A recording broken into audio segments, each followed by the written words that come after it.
Bine ne-am regăsit, dragi prieteni.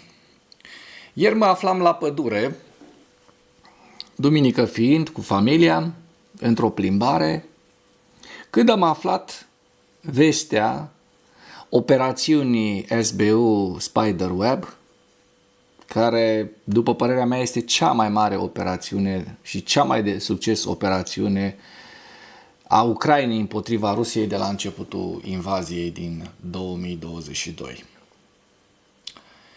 Din păcate, după această veste extraordinară a venit de dimineață o veste mai puțin bună.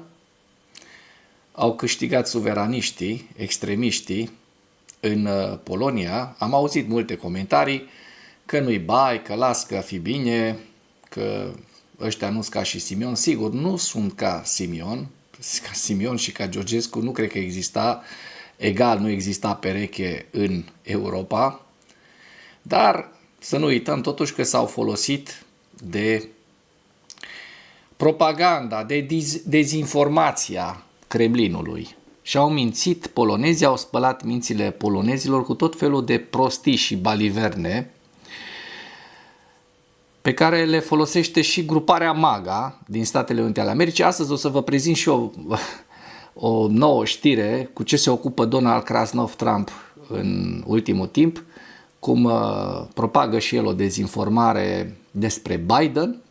Vedem despre ce e vorba, foarte interesant, așa că urmăriți până la final acest material, pentru că pe lângă toate aceste lucruri o să vă prezint tot ceea ce știu și tot ceea ce am văzut despre această operațiune Spiderweb, pânza de paianjen, care este ceva dincolo de imaginație, ceva de domeniul science fiction-ului. Și, din păcate, așa cum vă ziceam, pe lângă această veste bună, a ieșit și vestea cea rea și mi-am permis să fac o dedicație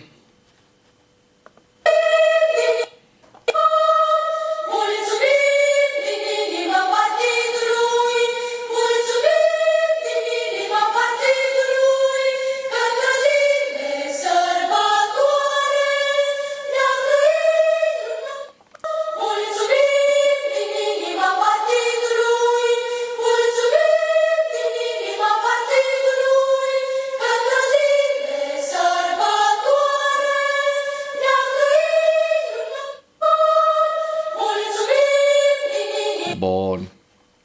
Deci aceasta este o dedicație pentru toți fanii lui Georgescu și a lui George Simion și fanii, așa zis, suveraniști, de fapt extremiști, care se bucură acum că Georgica Simion, iată, care l-a sprijinit, nu știu cum îl cheamă, nesemnificativ pe acel Carol, nu mai știu cum, iată, au ieșit câștigători.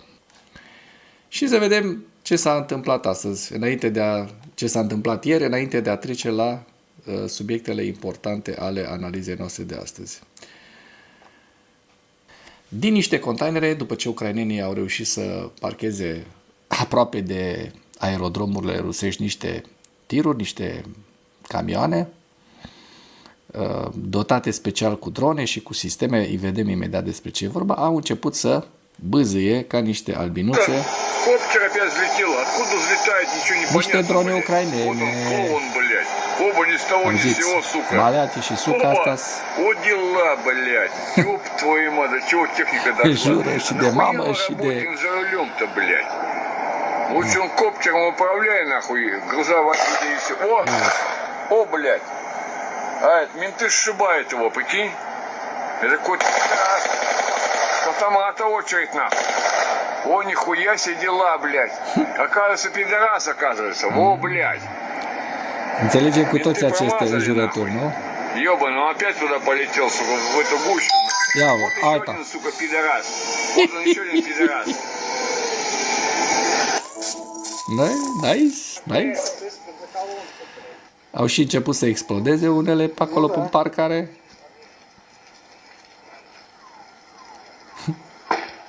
Ёбаны съездили на рыбалку, блядь.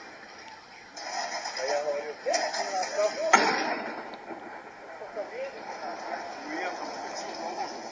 Тротил? Тротил. De-vă Dumnezeu numai trachel de ăsta. Nice, nu? Toată presa a avuit 40 de bombardiere rusești dintr-o singură lovitură, pagubă de 6 miliarde de euro. În ultimul timp apare chiar mai mare paguba. Așa, ia să vedem imaginile care au fost... Începem cu asta, că asta mi se pare super șmecheră.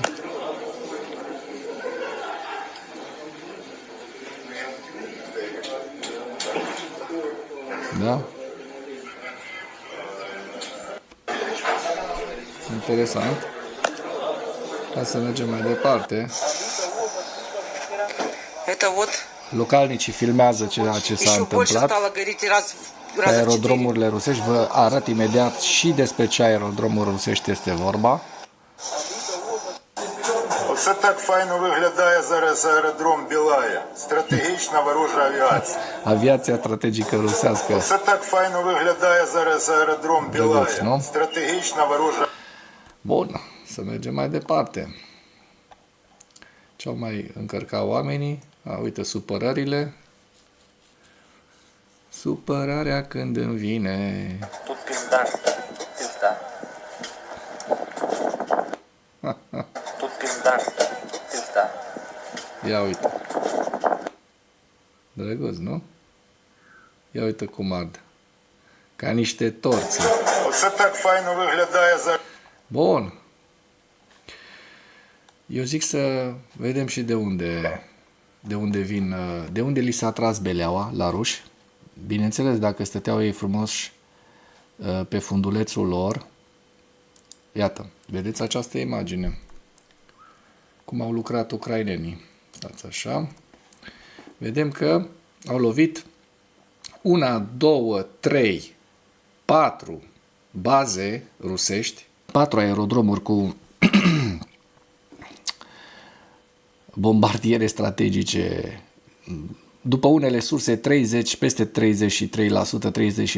34% dintre aeronavele rusești, după alte surse jumătate, au fost distruse, 41 de bucăți. Baza aeriană de la Olenia, vedeți aici în nordul Finlandei, aproape de nordul Finlandei. Aici este Carelia, din câte știu eu. Carelia. Un teritoriu care a aparținut cândva Finlandei. Dar rușii, cum sunt foarte, foarte strângăi de teritorii, au pus slăbuța pe el. Deci aici au lovit odată, în Ivanovo, baza aeriană din Ivanovo, Diaghilevo, baza aeriană din Diaghilevo, sper că am pronunțat corect, și Belaia, din Irkutsk, lângă Irkutsk, sau mă rog, în regiunea Irkutsk, la graniță cu Mongolia. Și vedem că ucrainenii au avut aici o bază aeriană. Vom afla mult mai multe lucruri foarte interesante despre această operațiune. Cum vreau să vă arăt, niște imagini, cum au pregătit ucrainenii în niște containere această dronă, această operațiune, pentru că a fost o operațiune de foarte mare amploare. Vedeți foarte bine aceste containere pregătite special cu niște trape care s-au deschis în momentul în care ucrainenii au lansat aceste drone de la distanță, pentru că, din ce am înțeles, această operațiune a Serviciului de Informații SBU, a Serviciului Secret ucrainean, sau, mă rog, de securitate ucraineană, au folosit tehnologia la cel mai înalt nivel și au reușit să repatrieze toți operatorii de drone, ci că au fost în jur de 100 și ceva de operatori de drone, dar trebuie să vă prezint și această imagine pentru că este una mai amplă. Să vedem, se vede mai bine ce s-a întâmplat. Hai să vedem. Este fără sonor, dar se vede foarte bine. Se vede chiar foarte bine cum operatorii de drone, unul după altul, veți vedea imediat aici în această imagine, în timp ce această dronă zboară, deja iată, altă dronă a detonat într-un avion, într-un bombardier rusesc. Lucruri foarte, foarte interesante pe care ucrainenii le-au reușit. Și acum trecem la ceea ce ne interesează pe noi, la subiectele principale ale analizei noastre de astăzi. Asta a fost doar o încălzire. Să vedem de fapt cum s-a întâmplat toată această poveste în care peste o treime dintre portavioanele strategice de rachete de croazieră au fost lovite pe aerodromurile rusești de către SBU. Din păcate avem și știrea proastă în care Karol Nawrocki, sau mă rog cum l-o chema, a câștigat alegerile prezidențiale din Polonia. După aceeași formulă a propagandei rusești, a Kremlinului, de dezinformare, Donald Trump răspândește o teorie a conspirației care susține că Biden a fost executat în 2020. Deci, iată, Polonia și-a pus, Statele Unite ale Americii și-a pus președinte în Uniunea Europeană, în Polonia, într-o țară destul de mare, de 36 de milioane de locuitori, care la fel a folosit aceeași minciuni, aceleași retorici de manipulare și de spălare a minților în Polonia și polonezii, din păcate, credeam mult mai inteligenți, au pus botul la aceste prostii. Să vedem ce o să urmeze, ce lucruri bune sau rele vor urma.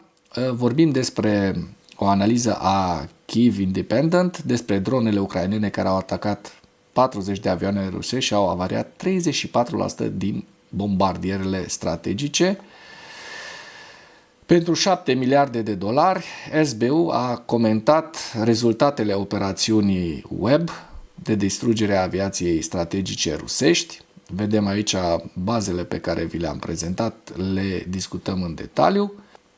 Distrugerea unei treimi din aviația strategică rusească, biroul operațiunii ucrainene era situat lângă administrația FSB. Vă dați seama ce au reușit ucrainenii. La final discutăm despre hărțile Institutului pentru Studiul Războiului, pentru că cei de la Deep State n-au încărcat noi informații, probabil lucrează la ele și le vom prezenta mâine. Și acum trecem la știrea care a fost publicată inițial. SBU estimează costul aviației strategice inamice avariate pe 1 iunie pe aerodromurile rusești la 7 miliarde de dolari americani. 7 miliarde de dolari, acesta este costul estimat al aviației strategice inamice care a fost distrusă astăzi în urma operațiunii speciale SBU Web, Spiderweb. 34% dintre avioanele strategice de rachete de croazieră de pe principalele aerodromuri ale Federației Ruse au fost distruse. Serviciul special a promis că va dezvălui detaliile operațiunii speciale puțin mai târziu. Și îl prezentăm imediat, dar trecem la știrea potrivit căreia Karol Nawrocki a câștigat alegerile prezidențiale din Polonia, așa cum vă ziceam. După părerea mea, nu este o veste prea bună pentru România. De ce? Pentru că dacă luăm în considerare Ungaria, Slovacia, Austria, care sunt țări care joacă la două capete, joacă dublu și cu Europa și cu Rusia, noi, România, rămânem singura țară de pe flancul de est, țară a Uniunii Europene, care cât de cât mai suntem în sprijinul Europei și în sprijinul ajutorului pentru Ucraina, care este vital să treacă, era vital să treacă și prin Polonia, nu doar prin România.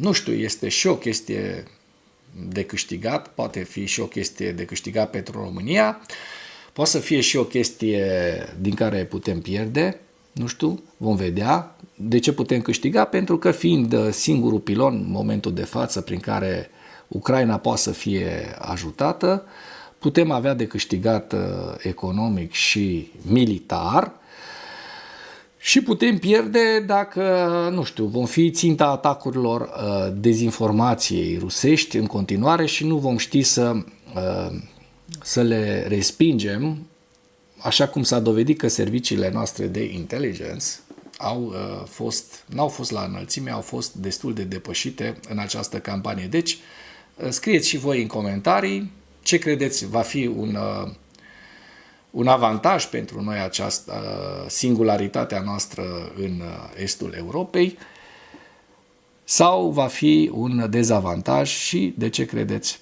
aceste lucruri?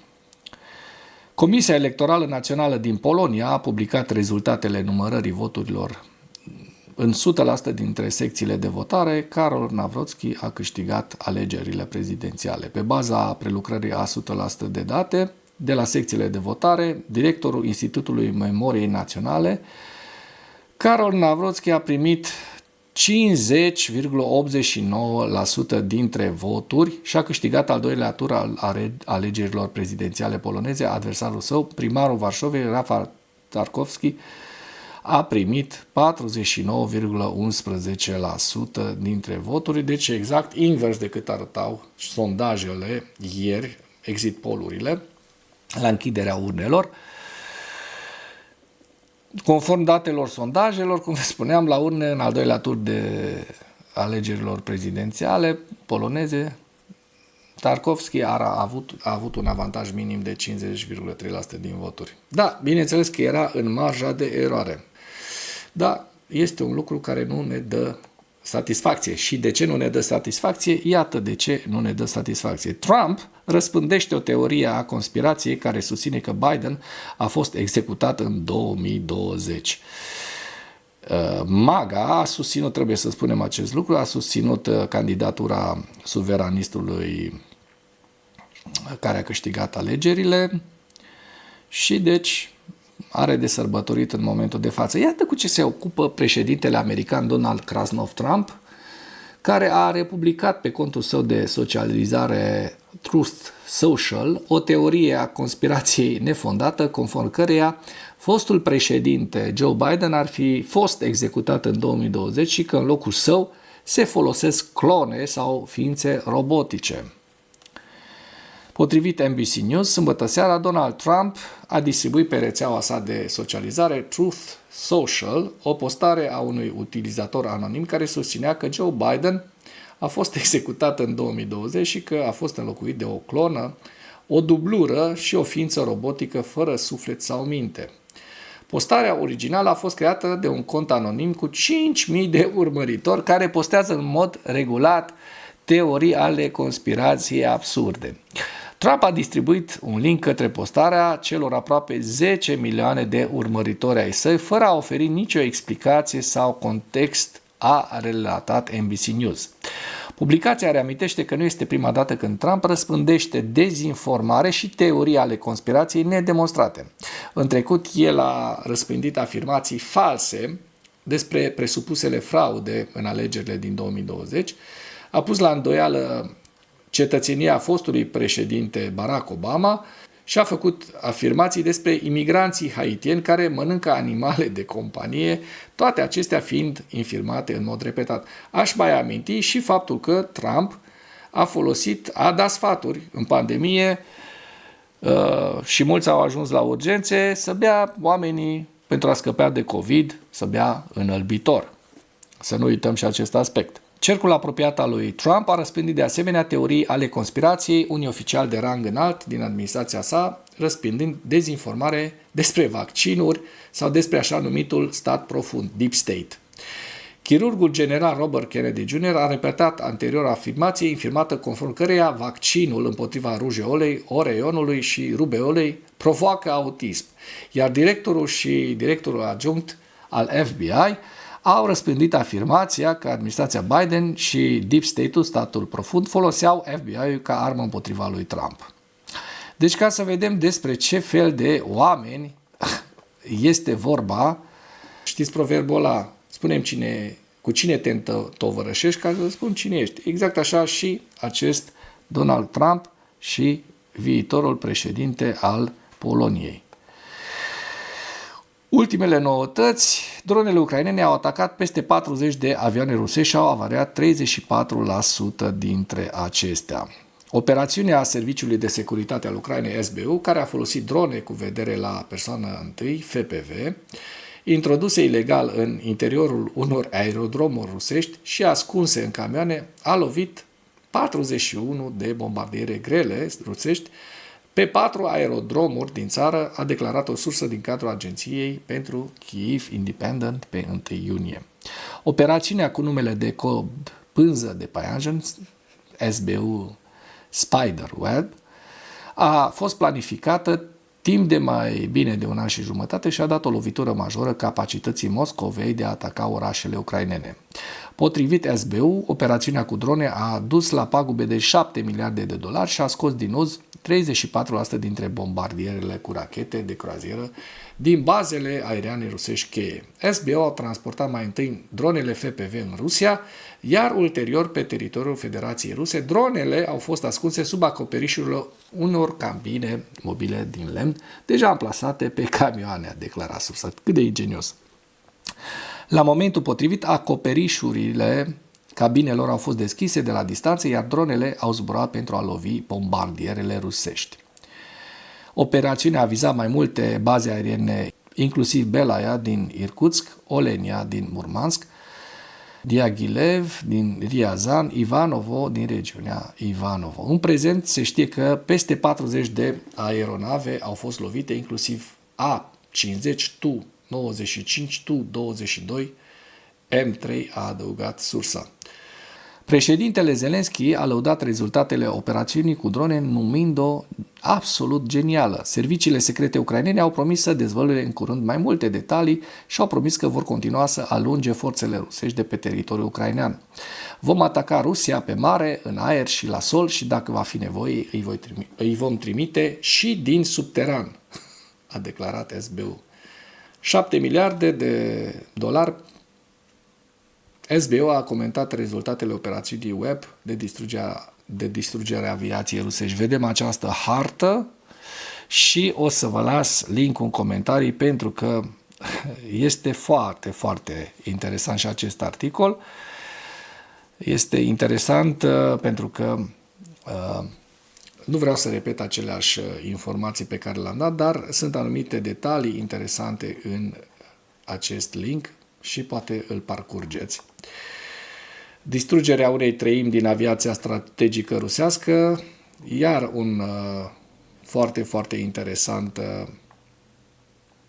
articol, care vă lasă să intrați și pe alte articole, încă 2 articole așa cum se văd,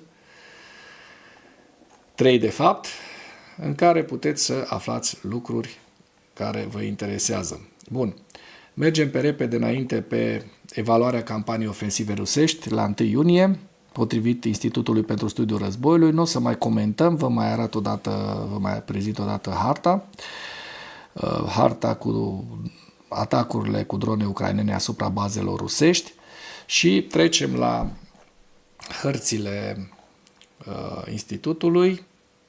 Aici este Sumă,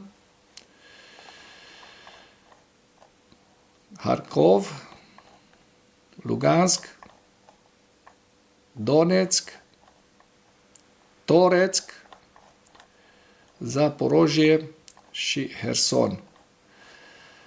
Și cu acest ultim detaliu încheiem materialul nostru de astăzi cu îndemnul, dacă ați găsit informații utile în acest videoclip, să nu ezitați să-l distribuiți pentru a ajunge la cât mai multă lume.